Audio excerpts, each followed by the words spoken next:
Okay, here's one for our upper back or our thoracic spine series. Now, before we get into the why and the mechanics of this exercise, let's go ahead and get the setup correct.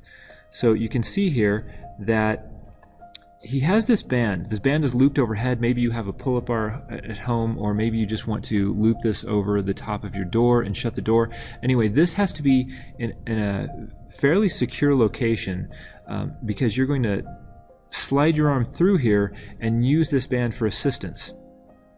So he slides his arm all the way through, and then he turns basically 360 degrees all the way around so that we can isolate the right shoulder and the right side of the thoracic spine.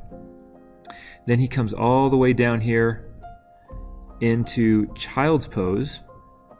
So you don't have to sit on your heels if you can't achieve that position, but you want to get those hips as low as possible because that takes the low back out of the equation and allows us to isolate the thoracic spine. All right, so he comes all the way down into the starting position.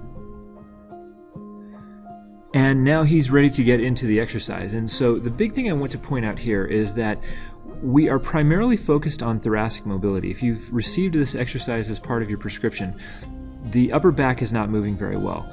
And a stiff upper back is going to get in the way of minimal appropriate neck mobility and motor control, as well as shoulder mobility and motor control. A stiff upper back many times will cause pain at the shoulder, cause pain at the upper back. And remember, if you've got stiffness here, then the low back is likely having to compensate as well. So you may have a perfectly mobile low back, but it may have to compensate for that stiff upper back. So a stiff upper back, you can see, is kind of an epicenter for potential problems at the low back, the shoulder, and the neck.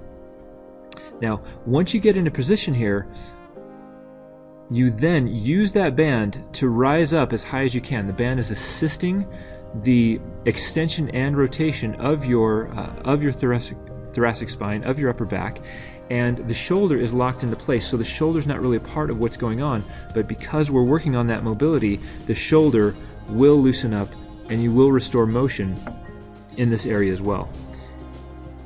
He then pulls against the band back into the starting position, so we're using the abs and we're forcefully exhaling to pull against that band and bring us back into the starting position. So this is just a simple self-mobilization exercise that really helps loosen up that upper back, and as a result allows compensation to be relieved all the way around through the neck, the shoulder, and the low back.